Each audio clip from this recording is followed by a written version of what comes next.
दोस्तों अगर आप भी यशस्वी जायसवाल को शानदार खिलाड़ी मानते हैं तो हमारी इस वीडियो को लाइक जरूर कीजिएगा। दोस्तों जायसवाल के तूफानी दोहरे शतक के बाद इंग्लिश बल्लेबाजों ने अपनी धाकड़ बल्लेबाजी से की ऐसी वापसी की बराबरी पर ला खड़ा किया यह दूसरा टेस्ट मैच।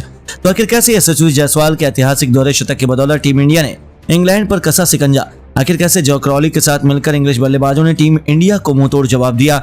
आखिर पहले दो सेशन के अंत तक कौन सी टीम लग रही है किस पर हावी, किस बल्लेबाज ने बनाए हैं कितने रन और कितने रनों की लीड है टीम इंडिया के पास। इस दूसरे टेस्ट मैच की अब तक की पूरी हाईलाइट हम आपको दिखाएंगे, लेकिन उससे पहले आपको क्या लगता है यशस्वी, जय क्रॉली, ऑली पॉप में कौन सबसे बेहतरीन बल्लेबाज है? अपनी राय हमें नीचे कमेंट बॉक्स में जरूर बताइए।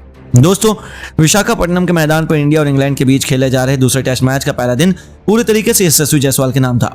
उन्होंने अपने बल्ले से इतिहास रच दिया। उन्होंने अपने पहले दिन का खेल खत्म होने तक टीम इंडिया को 336 रनों तक पहुंचा दिया। खुद 17 चौकों 5 खौफनाक छक्कों के बदौलत 179 रन ठोक डाले, दोहरे शतक की नींव बिछा दी। अश्विन 5 रन बनाकर उनका बखूबी साथ निभा रहे थे और दूसरे दिन की सुबह वे अपना दोहरा शतक पूरा कर टीम इंडिया को एक विशाल का स्कोर की तरफ बढ़ाने के लिए उतर चुके थे।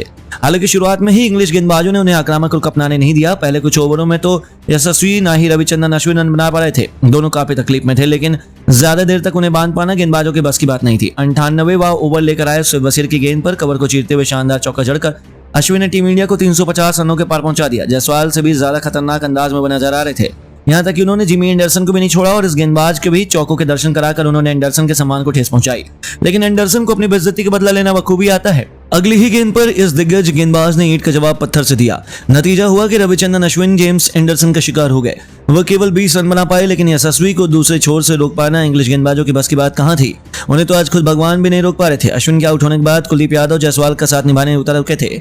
ऐसा लग रहा था कि यशस्वी को किसी की जरूरत नहीं। अगला ही ओवर लेकर आए शोएब वसीर को आड़े हाथों लेते हुए यशस्वी ने पहली गेंद पर उनका स्वागत मिड विकेट के ऊपर से एक जबरदस्त छक्के से किया। तो अगली ही गेंद पर इस दिशा में एक और खतरनाक चौका लगाकर यशस्वी जायसवाल ने अपने दोहरे शतक को अंजाम देकर एक नया कीर्तिमान स्थापित किया। उन्होंने यह उपलब्धि केवल 277 गेंद पर हासिल की और इस दरमियान उन्होंने 18 चौके 7 खौफनाक छक्के भी लगाए, जिस पर पूरे स्टेडियम ने खड़े होकर इस खिलाड़ी का इस्तेकबाल किया। 102 ओवर में टीम इंडिया ने 375 रन 7 विकेट के नुकसान पर बना लिए और यशस्वी वन मैन आर्मी की तरह अंग्रेजों के नाक में दम किए हुए थे। हालांकि दूसरे छोर पर विकेट चटकाने के लिए गेंदबाज एड़ी चोटी का जोर लगा रहे थे। हालांकि उन्हें कुछ खास सफलता हासिल नहीं हो रही थी और जायसवाल का बखूबी साथ निभाते हुए कुलदीप यादव भी जुझारू बल्लेबाजी कर रहे थे। उन्होंने इंग्लिश गेंदबाजों की हालत बिगाड़ दी। वह 20 से अधिक गेंद खेल गए और रन उन्होंने एक बनाया, लेकिन वे मानसिक दबाव इंग्लैंड पर बना रहे थे, जिस कारण इंग्लिश टीम हैरान और परेशान नजर आ रही थी। टीम इंडिया बड़ी आसानी से 400 रनों का आंकड़ा पार करने वाली थी, जहां जेम्स एंडरसन से लेकर शोएब वसीर कोई भी गेंदबाज इन दोनों बल्लेबाजों को आउट कर पाने में कामयाब नहीं हो रहा। यहाँ तक कि इंग्लैंड ने जल्दबाजी के चलते अपने सुबह सुबह 2 रिव्यू गवा दिए। साफ तौर पर दिख रहा था कि इंग्लैंड टीम विकेट चटकाने के लिए कुछ भी करने के लिए तैयार है। 106 ओवर में भारतीय टीम 383 रन बना चुकी थी और यशस्वी ने 209 रन बना लिए थे, तो कुलदीप भी केवल 1 रन बना पाए थे। हालांकि दोहरा शतक लगाने के बाद जायसवाल ज्यादा देर तक मैदान पर टिक नहीं सके। एंडरसन की पहली गेंद पर 209 रन बनाकर पवेलियन लौट गए और इस पारी में उन्होंने 19 चौके 7 गगनचुंबी छक्के जड़े। जायसवाल का विकेट गिरने के बाद भारतीय टीम पूरी तरह से लुढ़क गई और बुमराह केवल 6 रन बना पाए। मुकेश कुमार को तो खाता भी खोलने का मौका नहीं मिला। इंडिया की पूरी टीम 396 रन 112 ओवर में बनाकर ऑल आउट हो गई। इंग्लैंड के लिए जेम्स एंडरसन, शोएब वसीर और रेयान अहमद ने 3-3 विकेट चटकाए और अब भारत के द्वारा दिए गए ट्रायल 396 रनों के स्कोर का पीछा करने उतरी इंग्लैंड की टीम के लिए ओपनिंग करने मैदान पर जय क्रॉली के साथ बैन डकैत उतरे। वहीं पहले ओवर में आए बुमराह ने बेडन ओवर फेंक दिया। भारतीय गेंदबाज भी बेहतरीन गेंदबाजी का नजारा दिखा रहे थे, लेकिन इंग्लैंड के बल्लेबाज कहां पीछे हटने वाले थे। अगला ओवर फेंकने आए मुकेश कुमार के ओवर में इंग्लैंड के खिलाड़ियों ने 10 रन बटोर लिए।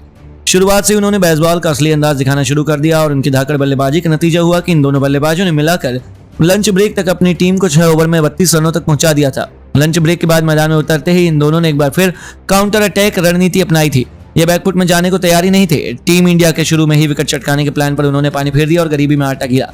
पहले 8वें ओवर की आखिरी गेंद पर गिल ने क्रॉली को आसान से कैच छोड़ दिया और फिर जले पर नमक छिड़कते हुए इस बल्लेबाज ने अगला ओवर लेकर आए बुमराह की 4 गेंदों पर 4 खतरनाक चौके जड़कर भारतीय गेंदबाजों के पसीने छुड़ा दिए थे। इसी के साथ ही इन्होंने 9 ओवर में अपनी टीम को 54 रनों तक पहुंचा दिया और ये दोनों कमाल की बल्लेबाजी कर रहे थे। भारत को किसी भी हालत में विकेट चाहिए था क्योंकि टीम इंडिया बैकफुट में जा चुकी थी।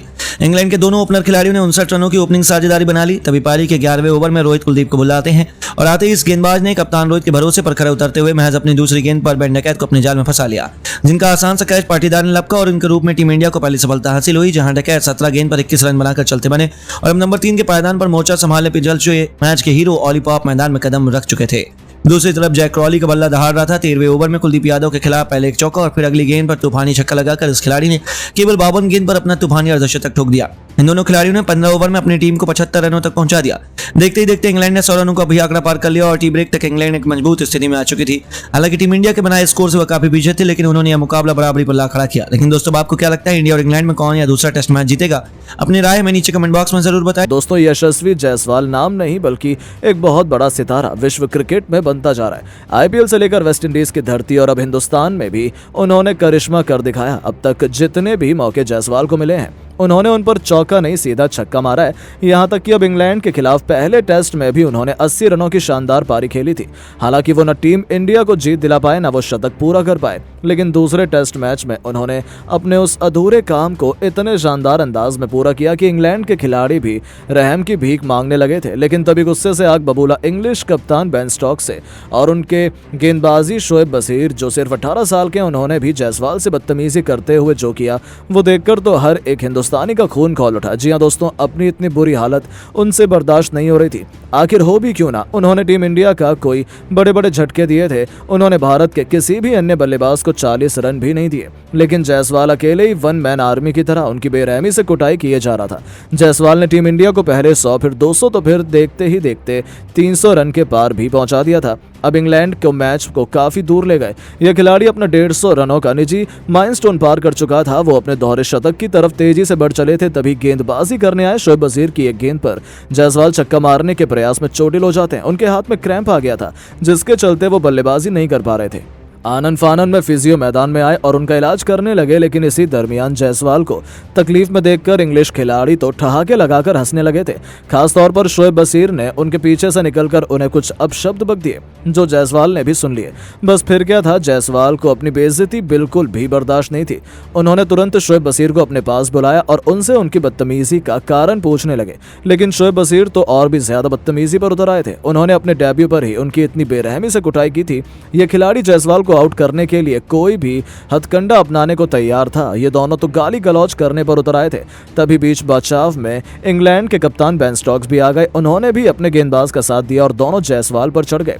लेकिन जायसवाल भी घायल शेर की तरह उन्हें बख्शने के मूड में बिल्कुल भी नहीं थे। उन्होंने दोनों खिलाड़ियों को जमकर लताड़ लगा दी। बीच मैदान में माहौल काफी गर्मा गया था। दोनों खिलाड़ियों के बीच बातचीत भयंकर विवाद तक पहुंच चुकी थी। ऐसा लगा था कि बीच बचाव में अंपायर तक को आना पड़ेगा, और ऐसा हुआ भी। एम्पायर ने आकर किसी तरीके से उन्हें अलग किया और खेल को आगे बढ़ाया, लेकिन ये दोनों अभी भी अपनी दुश्मनी भूले नहीं थे।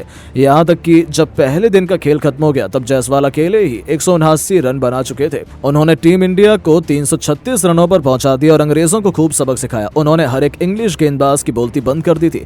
लेकिन इंग्लिश खिलाड़ी अपनी हरकतों से कहां बाज आते हैं। पहले दिन का खेल खत्म होने के बाद रविचंद्रन अश्विन को भी ऐसा एहसास हुआ कि इंग्लिश टीम ने कैसे जायसवाल के साथ बदतमीजी की है। मैच खत्म होने के बाद एक बार फिर दोनों खेमों के बीच गाली गलौज शुरू हो गई थी। ऐसा लगा था कि आज तो कोई बड़ी अनहोनी हो जाएगी। कई विदेशी खिलाड़ियों ने जायसवाल को घेर लिया और उनसे बहस करने लगे। दूसरी तरफ से अश्विन भी जायसवाल का साथ निभाने के लिए आ गए। मामला बिगड़ने लगा था। तभी अंपायर बीच बचाव में आए और अश्विन को दूर ले जाने लगे। तब अश्विन अंपायर को ही लताड़ लगा दी और उन्हें इंग्लिश खिलाड़ियों को हद में रखने की सलाह तक दे डाली। सच में जिस अंदाज में आज खेल का मैदान विवादों का अखाड़ा बना, उसे देखकर तो हर कोई हैरान रह गया। अब यह देखना दिलचस्प होने वाला है कि आईसीसी क्या इन सभी खिलाड़ियों की बदतमीजी को देखते हुए क्या उनके खिलाफ एक्शन लेती है या नहीं। तो दोस्तों, अब आपको क्या लगता है कि इसमें गलती किसकी थी? क्या इंग्लिश खिलाड़ियों पर इसके लिए कोई कड़ा एक्शन लिया जाना चाहिए? अपनी राय नीचे कमेंट बॉक्स में जरूर बताएं। दोस्तों, जायसवाल और अय्यर ने अपनी खतरनाक बल्लेबाजी के दम पर आज इंग्लैंड की टीम को दिन में तारे दिखाकर रख दिए। विशाखापट्टनम की फ्लैट पिच पर कैसे दोस्तों इन दोनों खिलाड़ियों ने अपनी ताबड़तोड़ बल्लेबाजी के आगे झुका कर रख दिया इंग्लैंड को। आपको उनकी बैटिंग का पूरा वीडियो दिखाएंगे, लेकिन उससे पहले आप सभी का क्या मानना है? जायसवाल, अय्यर और रोहित में बेहतर कौन है? नीचे कमेंट कीजिएगा। दोस्तों, रोहित और गिल भले ही फ्लॉप हुए, लेकिन जायसवाल ने खतरनाक चौके व छक्के जड़कर बल्लेबाजी से न सिर्फ रिकॉर्ड बनाया, बल्कि इंग्लैंड की टीम को मुंह तोड़ जवाब भी दे डाला है। जायसवाल ने ताबड़तोड़ बल्लेबाजी से इंग्लैंड की कैसे कमर तोड़ कर रख दी। उनकी बैटिंग का पूरा वीडियो आपको दिखाने जा रहे हैं, लेकिन उससे पहले आप सभी को क्या लगता है यशस्वी जायसवाल और शुभमन गिल में बेहतर कौन है? नीचे कमेंट कर बताना बिल्कुल नहीं भूलिएगा। 200 टेस्ट सीरीज का दूसरा अध्याय आज से शुरू हो चुका है, यानी कि दूसरा मुकाबला। हमने जो पहला मुकाबला हारा था, उसके बाद विशाखापट्टनम के मैदान में जब भारतीय क्रिकेट टीम उतरी तो केवल एक बदलाव था, रजत पाटीदार की भारतीय क्रिकेट टीम में एंट्री हुई है। खैर दोस्तों, बल्लेबाजी इससे बेहतर होगी वो तो वक्त बताएगा, लेकिन फिलहाल के लिए शुरुआती दौर में कोई भी ज्यादा बड़ा बदलाव दिखा ही नहीं। अब ऐसा इसलिए क्योंकि दोस्तों रोहित शर्मा ने टॉस जीतकर बल्लेबाजी जरूर चुनी, लेकिन बल्लेबाजी में जब कप्तान खुद ही फेल होंगे तो जाहिर सी बात है बाकी टीम क्या ही कर पाएगी। दोस्तों रोहित शर्मा जो कि जायसवाल के साथ मैदान में उतरे थे, वो उतरे तो जायसवाल के साथ लेकिन गए अकेले, वो भी इतनी जल्दी अकेले बाहर चले गए कि लंच सेशन का भी रोहित ने इंतजार नहीं किया।